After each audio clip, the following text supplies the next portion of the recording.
What's good, y'all? It's your girl Tati Simone in a cut. And if you cannot tell by the title of this video, y'all, I'm about to be attempting to recreate these nails that I saw on Instagram that y'all seen in the thumbnail.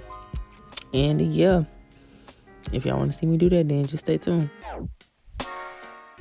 So right now I'm actually clipping the tips because I don't want them to be too long, because y'all, when I be at work and stuff, it just be hard to be working with too long nails. So that's why I'm going for like a medium long length. I don't know. They kind of still was kind of long, but not that long. And then right now I'm also trimming the corners to give it more of a coffin look. Even though they still gonna look kind of square, I just want to look a lot less box-like. So if you had the same issue, always cut your corners and then file them down, and it'll give it like a nice slight coffin shape.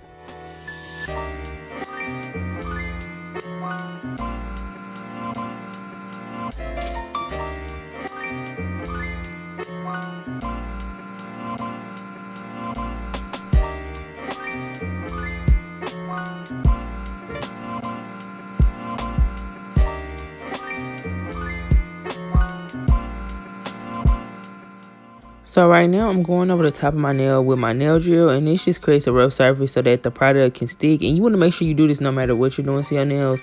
Like even if you're finna polish your nails, just your regular nails, you want to make sure that you have a rough surface so that way it can stick and it will last a lot longer. I promise y'all, because before I did not know that, and my nails used to come off all the time, I used to hate it. But now that I do know that, they hardly come off, and if they do, it's after a long period of time. So make sure that you always have a rough surface before you do any type of nail design, treatment, whatever.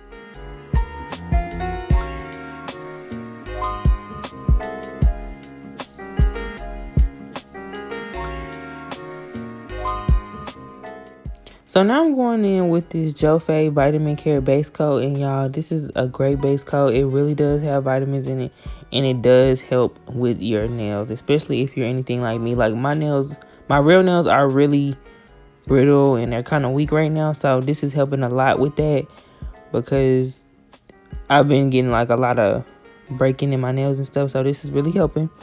And now I'm using, again, the same brand, Joe Fashion, and I'm using a polygel called Pink Rose. Now this is perfect because it's pink, but it's also transparent, which is exactly what we're looking for. And y'all, this whole kit that I'm using in general is really great for beginners. I will put it in the description so y'all can check it out if y'all want to. Y'all, this is not sponsored by them in any way. This is just one that I've tried and I liked it, so I'm letting y'all know. Like, if you starting out, this is a good one to use because the polygel is not too firm and it's also not too soft. It's like a perfect consistency. And as you can see, first I dip my brush in alcohol, or you can use your sip solution. And I make sure, like, I dab the brush on a paper towel just to make sure it's not soaking with alcohol, because if the alcohol gets underneath the polygel, it will lift after a period of time. Like, your nails will start lifting up, and you don't want that. So be very careful with that. But first I feel around my nail bed, like I make sure all of it is covered, and then I just bring the polygel upward. And y'all, this is very important. And as you can see, this is how it looks after I've just applied the polygel. And now I'm going in and shaping it with my drill. You always want to make sure that you start off with your cuticles. I always start off with my cuticles. File around the area, make sure it's nice and flat, because you don't want that to be lifting, because it's not cute at all, I promise you. Like, make sure it's nice and filed down. And then I go around the corners and make sure everything is good on that end, and then I just go over the top and even everything out. And this is the most accurate way I can describe how I file and shape everything, so it can be, right.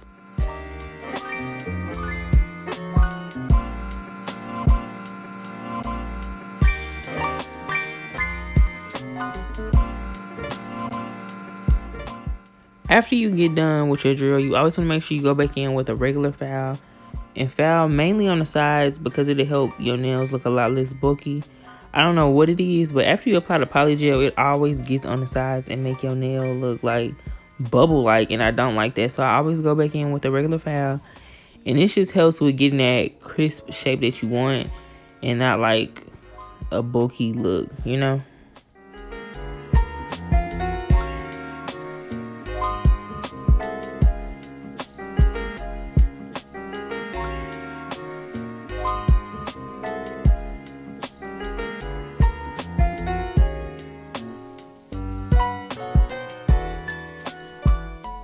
So right here, I'm just buffing the top of my nail just to make sure that the surface is smooth, y'all. Because if you do not, it will look rough and you don't want that. So just make sure you buff off the top. And you can use a buff block, or you can get one of them files that is double-sided like this one, with a buffing end on one side and a filing end on the other side.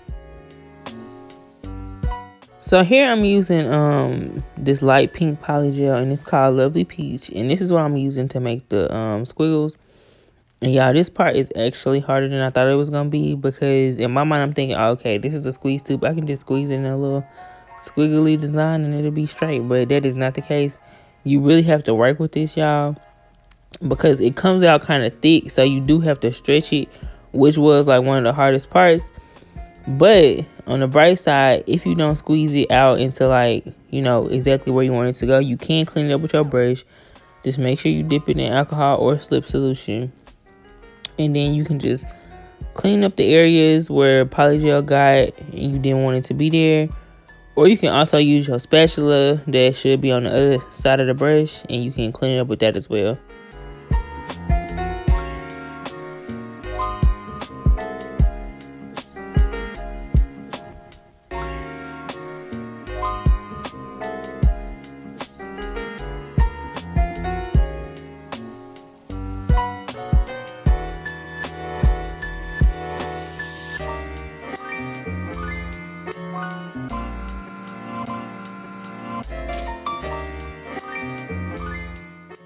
So one thing that you are going to have to do is heal each nail underneath the UV light, like, as you go, because polygel is very movable and it does fall with gravity. So like, if you got your hand like slanted to the side, the gel will start to drip like in that direction.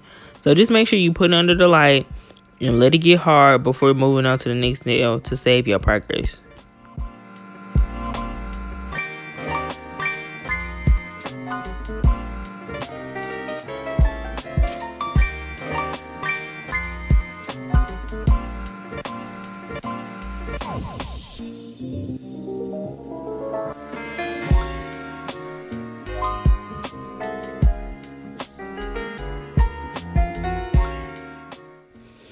So right here, I'm drilling a hole through the corner of my nail to so I can stick like a little hoop thing through there. I don't know what it's called, but we're just gonna call it a little hoop. So I can stick a little hoop through there. In the pictures you can see she got like a little charm on there, but we're not gonna do that. That's way too extra. So I'm just drilling a hole through just to put a little hoop through there. And I always go through the front and then I go through the back until like it's a complete hole through the nail, y'all. And you have to have the little pointy drill bit, otherwise it's not gonna work out. I'm using these little things that I got from Walmart. It's kind of like an earring maker kit, but I'm just using the little circle things, and that's what I'm going to put through the little hole, as you can see.